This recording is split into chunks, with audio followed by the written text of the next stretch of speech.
Merry Christmas and welcome back for my Christmas video review. And what better movie to do than The Muppet Christmas Carol, a yearly tradition I keep every year at Christmas. Oh, and of course, if you're new, don't forget to like and subscribe. Let's get going. Jolly and joyous. Fa-la-la, with a burst of pleasure we feel it arrive. Fa-la-la. The Muppets Christmas Carol is the Muppets version of the classic Christmas story, A Christmas Carol by Charles Dickens. This is the first movie directed by Brian Henson, Jim Henson's son, and it stars Michael Caine as Ebenezer Scrooge. Humbug. Obviously, with this review, we're going to go into spoilers because how have you not heard of it before? But anyway, this is pretty much the exact standard Christmas Carol story, which is very interesting because it is a Muppet movie, but it's so well done as a Christmas Carol movie specifically that this is my iconic version of this story. Like, when I think of A Christmas Carol, I think of Michael Caine portraying Ebenezer Scrooge, and I think of Tiny Tim as a little green frog. I cannot picture Tiny Tim as a human for some reason. Kind of weird. So the movie has these bookends where it's narrated by Gonzo and Rizzo, who are actually two of my favorite Muppets, really. Gonzo is probably my favorite, but Rizzo is always like the funniest. He has the greatest lines in this, Muppets Treasure Island, whatever other movies they were in. And even honestly seeing it as an adult now, I think a lot of their exchanges are really funny. And a lot of the things they do are just classic, like, cartoon level humor that's just universal. Now, on the other hand, opposite of the Muppets, you have the human characters, the main one being played by Michael Caine. And this is the most interesting part of the movie and why I really enjoy it. Michael Caine plays the entire movie as if he's not talking to a bunch of puppets the whole time. He's playing it as if he would play a serious Ebenezer Scrooge role. It's amazing. And I think that level of effort that went into the character by him, as well as all the effort by all the people behind the scenes, all the background dancers, all the singers, all the Muppets, all the puppeteers, all of the set designers. Look at these sets. This is my favorite one. Like, imagine how long it probably took to make this. It's basically a whole scaled down version of like a little district of London. That's insane. And there's so much detail here. And not even just with the sets, obviously with the Muppets as well. And there's so many Muppets packed in here too. A really good example is this one part where they pass by some grapes, who are, of course, are alive because it's the Muppets. They have two different types of eyes. That means that somebody handcrafted one set of eyes that are just these little beady things, and then another style of eyes where the actual grapes themselves are the eyes. That's a little detail that most people would not care about. But this is the level of quality that comes from the Muppets, at least around this time. I'm not too familiar with where the Muppets are at right now, but if it's still this level... But it just feels like there's just so much talent packed into this movie. So what's it about? Ebenezer Scrooge is just this big asshole. He's an extreme cheapskate. He barely pays his workers. He doesn't even want to pay for more coal for the fire in their office, so it's freezing. And despite all of this, he has this very loyal clerk, Bob Cratchit, who's played by Kermit the Frog. Of course. The whole intro song is everybody just shitting on Ebenezer Scrooge. Like, listen to the lyrics of this. Oh, there goes Mr. Humbug. There goes Mr. Grim. So no wonder he's kind of a grumpy guy if the entire town just hates him anyway. But if there was any doubt, the next scene will just kind of confirm how much of a dick he is. But some would rather die. If they'd rather die, then they'd better do it and decrease the surplus population. Oh dear, oh dear. Keep note of this line because it will come in handy later. So after assaulting one of his debtors, he even as a nephew is kind of like the last guy still trying to keep his spirits up and make sure he can kind of turn into a good guy. But this is kind of the last straw and he really just brushes him off for Christmas. His employees manage to just successfully beg for Christmas Day off. So Scrooge heads home for the night, followed by Rizzo and Gonzo who are narrating along the way. And already he's, oh my god. I always thought that guy's chins looked like balls. So Scrooge heads home for the night and goes to sleep, but he kind of feels a little weird in his own house, like something's not right and something doesn't belong. Regardless, he puts himself together and has a nice snack by his fire. a whole wedge of cheese. But they're not slowing down because they start this with the best song in the whole movie. We're Marley and Marley, our hearts were painted black.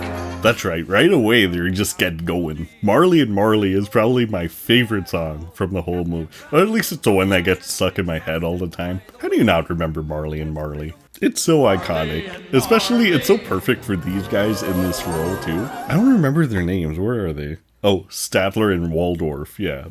Like, how perfect and coincidental this casting is. Anyway, they warn him to repent his ways, or he'll end up like they are. I guess presumably in hell. Something like that. Oh, that's another thing. They don't really pull a lot of punches in this movie. Obviously, it's a kid's movie because, come on, it's the Muppets. But at the same time, it's extremely dark for a kid's movie. They even acknowledge that in the movie itself. Whoa, that's scary stuff. Hey, should we be worried about the kids in the audience? No, it's all right. This is culture. And this brings us to the first ghost, because she is terrifying. She's some sort of like spectral floating child thing. This one always bothered me, and it's terrifying to look at. Like, oh my god. Is it a Muppet?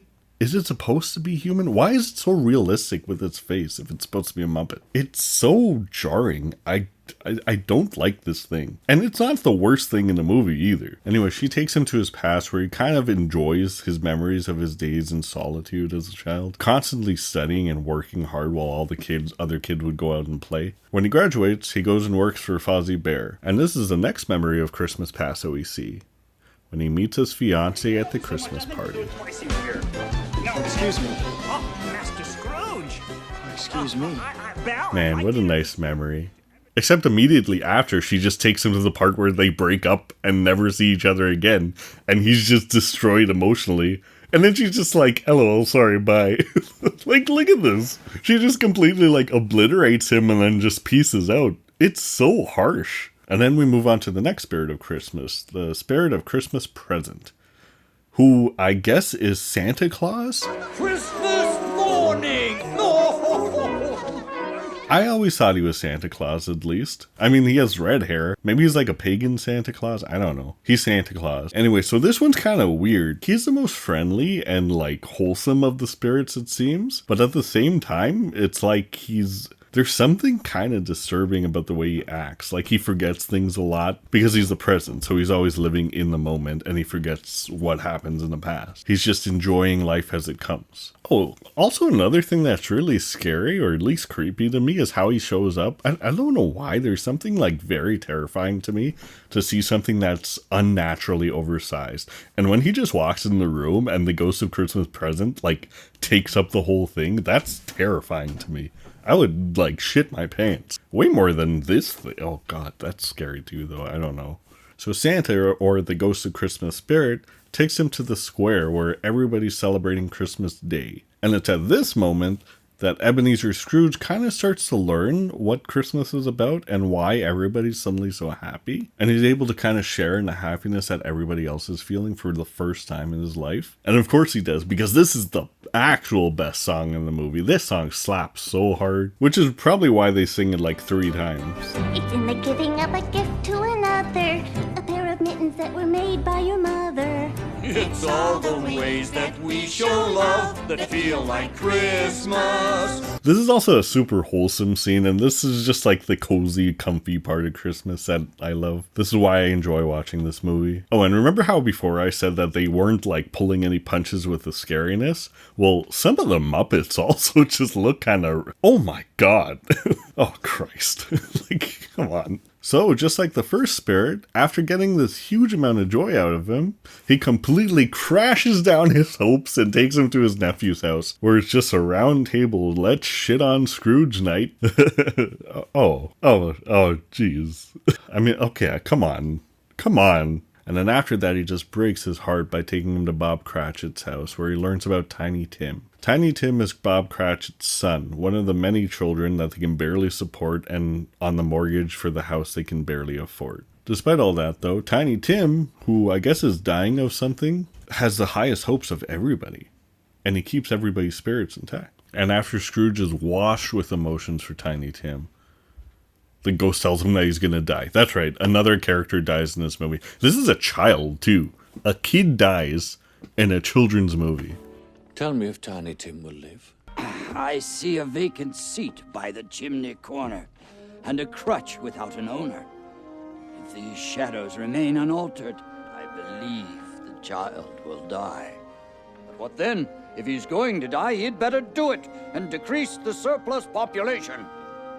And not to mention, this is also where this ghost pieces out. Oh, but he doesn't just piece out either. He dies. Another character dies. So short. My time upon this globe is very brief. I believe it will end upon the stroke of 12. Wait, isn't this a kid's movie? Oh my god. I can't believe I watched this when I was like 4. Anyway, so after Santa dies, the final spirit arrives. And this is the one that Scrooge is the most afraid of. And he also kind of shows up like he's entering a Dark Souls boss.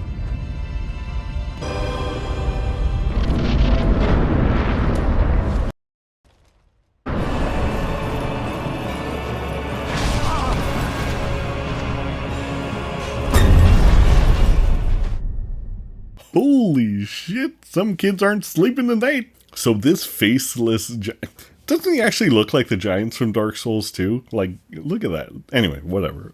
Enough Dark Souls. So this ghost has nothing good to show him.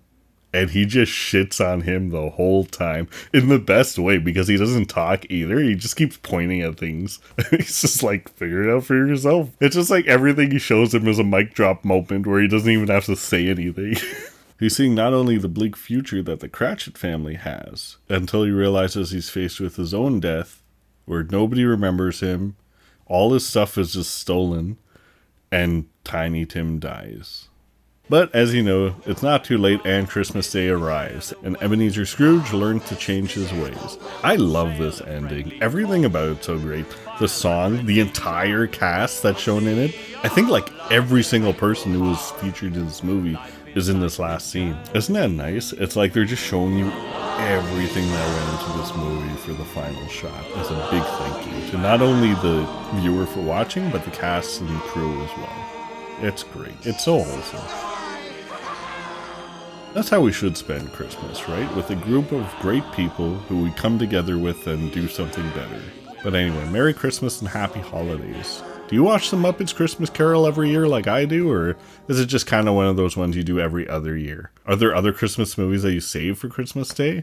Let me know. Have a great holiday season, and I look forward to seeing you in the new year, because I got a lot of stuff planned, so that's all I gotta say about that. After all, there's only one more sleep till Christmas Day. Merry Christmas!